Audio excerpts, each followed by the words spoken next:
घर में अगर मेहमान हों तो नव दंपति को भी ब्रह्मचर्य का पालन करना चाहिए। घर में अगर मेहमान आए हुए हों तो जो नव दंपति हैं, जिनको अधिकार है एक दूसरे के साथ रहने का, सांसारिक व्यवहार करने का, एक दूसरे के प्रति उस तरह का आचरण करने का, लेकिन उनको भी अगर घर में मेहमान आए हों तो उस तरह का व्यवहार आचरण नहीं करना चाहिए।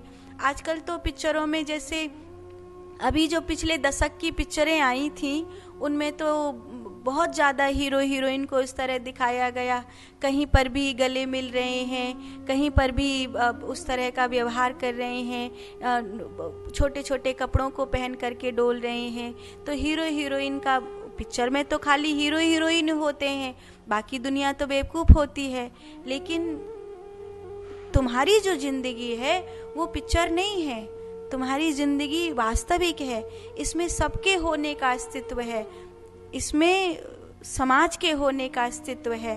अभी करीब करीब कुछ साल पहले की बात है, मैं एक फ्लाइट में बैठी हुई थी, तो वहाँ एक नव दंपति थे, दो जोड़ा थे वहाँ पर, दोनों मतलब पति पत्नी थे। तो वो लोग कहीं जा रहे होंगे अपना ये मनाने के लिए, तो उन लोग मतलब फ्लाइट में भी इतना गंदा व्यवहार कर रहे थे।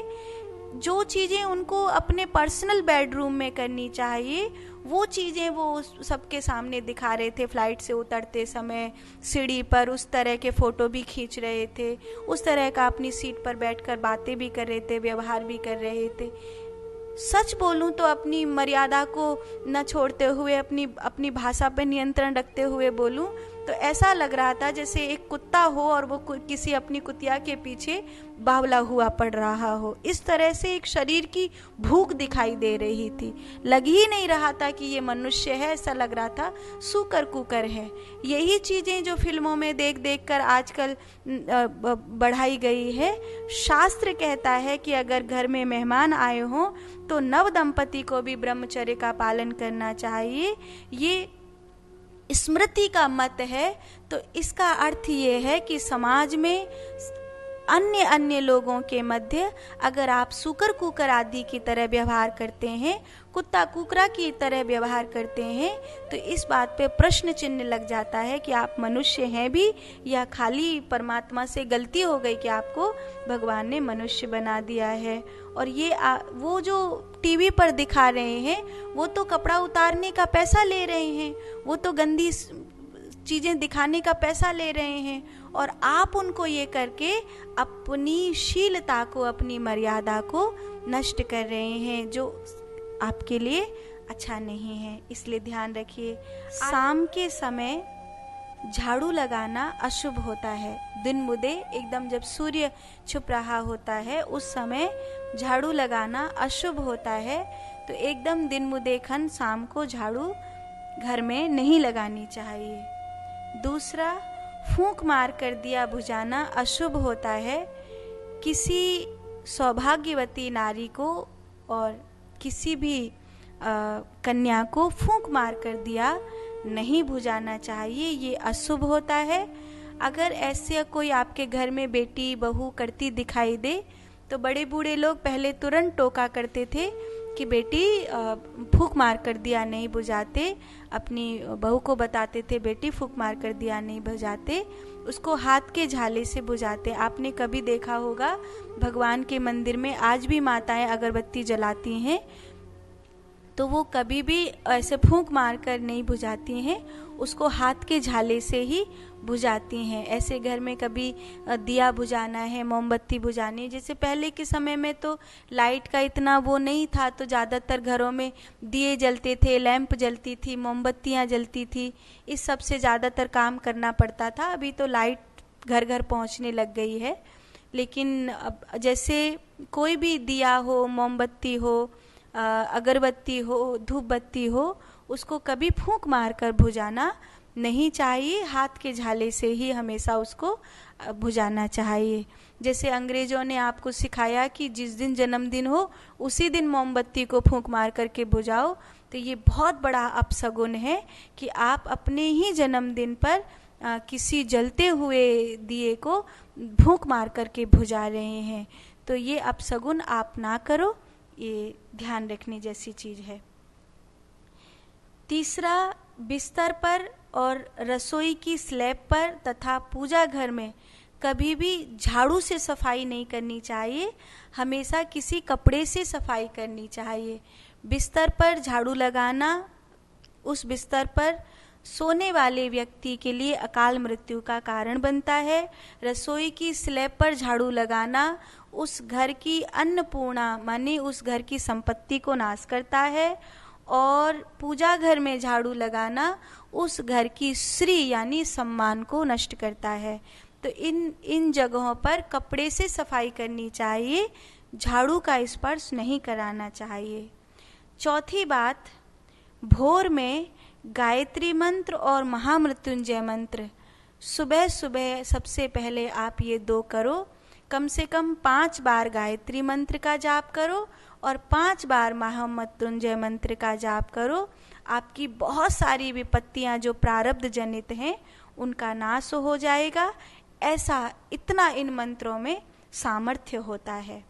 5वीं बात ये है कि तांबे का या स्वर्ण का छल्ला शुभ माना जाता है, जिसमें तांबे का छल्ला आप अपनी सूर्य उंगली अर्थात जिस उंगली से तिलक लगाते हैं, इस कन्नी उंगली के पास वाली उंगली से आप इसमें स्वर्ण का छल्ला पहनना या तांबे का छल्ला पहनना शुभ होता है। कई बार अगर आपके बनते बनते काम बिगड़ते हैं तो आप ये करके देखिए, आपको ज़रूर लाभ मिलेगा। 6वीं बात यह है कि जगते ही कभी भी ऐंड नहीं मारनी चाहिए। जगते ही जो लोग ऐंड मारते हैं उन लोगों की प्रभुता नष्ट हो जाती है।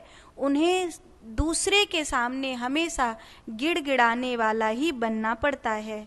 और आजकल तो एक नियम चल गया है कि सवेरे सवेरे उठे, ऐंड मारी, फिर थोड़ा फोन देखा, फिर झूठे ही मुंह बेड टी पी ली और फिर भोर की शुरुआत थोड़ी सी हुई।